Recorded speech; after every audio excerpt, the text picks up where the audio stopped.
Posibleng hindi muna paliparin ang Pilipinas sa mga eroplano dahil sa kakulangan ng jet fuel na sanhi ng krisis sa Middle East. Yan ang inihayag mismo ni PBBM sa kanyang panayam sa Bloomberg. Nauna na ring sinabi ng ilang airline na balak nilang magbawas ng flight sa susunod na buwan dahil sa pagsirit sa presyo ng langis. Sa ulat ng bilyonaryo website, sinabi ng isang source na in talks na sa airlines ang Pangulo at ang kanyang economic team para paghandaan ang potential shortage sa jet fuel. Target nila ang makakuha ng sapat na supply bago pa magkaubusan.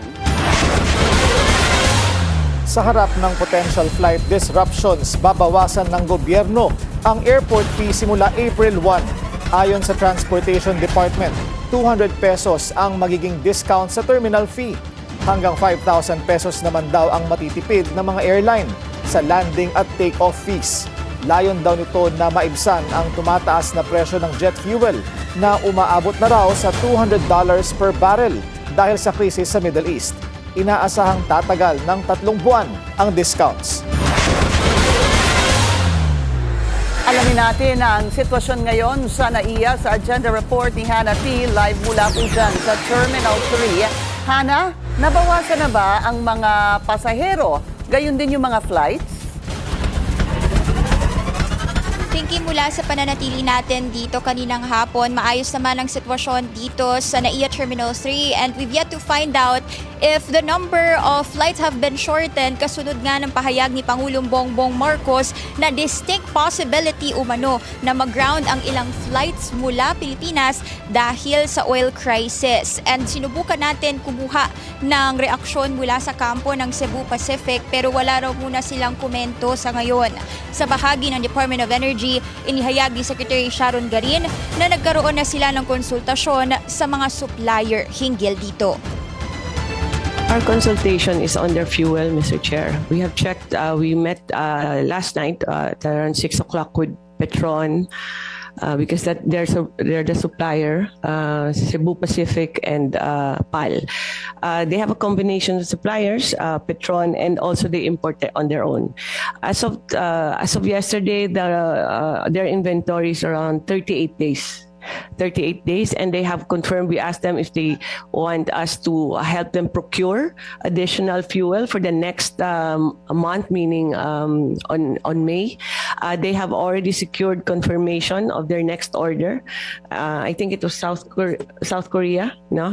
And what we will do is just follow it up with a G2G dialogue also to make sure that it comes in. So they have told us that as far as their fuel here is concerned, sufficient sila for the next 2 months, Mr. Chair. Una nang sinabi ni Garin na sinisikap ng ahensya na masustain ang supply ng petrolyo sa pamamagitan ng pakikipag-usap sa iba't ibang mga bansa.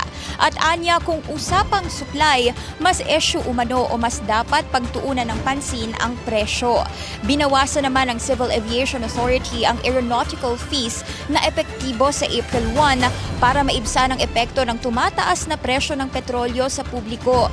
Sa ilalim ng modified rates, ang aeronautical fees kabilang ang landing at take-off ay mababawasan ng halos 50% overall o katumbas umano ng 5,000 pesos per landing ayon sa CAAP. Ang passenger service charge naman para sa international travel at international airports ay mababawasan mula 900 pesos to 700 pesos. For domestic travel at international airports, bababa ang nasabing service charge mula 350 pesos pa 150 to 200 pesos. Ang service charge na ito, Pinky, ay yung binabayaran nating travelers habang ang aeronautical fees ay yung shouldered by airlines.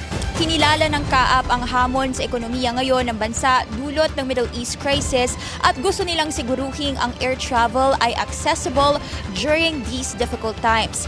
Pinky, ayon na rin sa ilang mga naunang report, ang jet fuel ay mas mahirap i-source at i-stockpile kumpara sa ibang mga type ng petroleum products. Pero kanina, sinabi ni Secretary Sharon Garin sa Senate hearing nga ng Protect Committee, patuloy daw yung trabaho nilang makapag-source ng supply supply ng petrolyo mula sa iba't ibang bansa. Pinky. Hana, may nabanggit ba si Secretary Garin tungkol sa ano yung plano ng gobyerno just in case matapos na itong sinasabi nilang timeline pagdating sa supply ng petrolyo? Pinky, actually, that's one of the main concerns kanina doon nga sa Senate hearing at ayon kay Garin, daily exercise ito for the agency.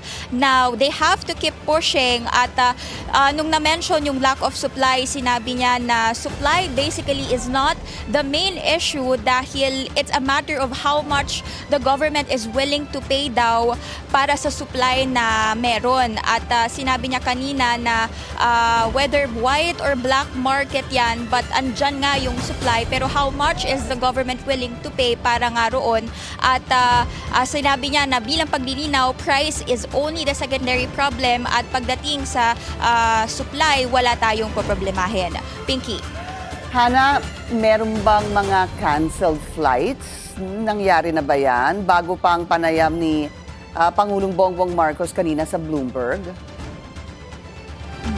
Pinky, bagamat walang komento ang Cebu Pacific pagdating nga doon sa pahayag ni PBBM sa Bloomberg interview kanina, una nang nagkaroon ng advisory ang Cebu Pacific kahapon pagdating sa flight cancellations at base doon sa listahang ibinigay ng Cebu Pacific sa atin, most of them ay local flights at meron din namang international flights. Yan ay Davao to Bangkok to Davao, and then Iloilo, Bangkok to Iloilo, Iloilo to Singapore to Iloilo, at meron ding Manila to Jakarta at pabalik dito sa Maynila. Yan ay bahagi nung temporary network adjustments nila kasunod nga ng sigalot sa Middle East, at maaari itong mabisita ng ating mga kapwa biyahero sa official page ng Cebu Pacific sa kanilang Facebook account. Pagdating naman doon sa ibang airlines, we've yet to hear from them at hilingin na natin yung listahan so far as of this afternoon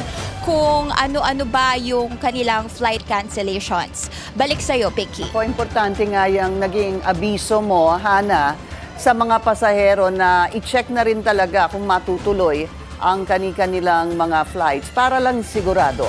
Maraming salamat sa iyo, Hana T. Nag-uulat ng live mula sa NAIA Terminal 3. Mag-follow sa aming mga social media accounts at mag-subscribe sa aming YouTube channel para sa pinakahuli at eksklusibong mga balita.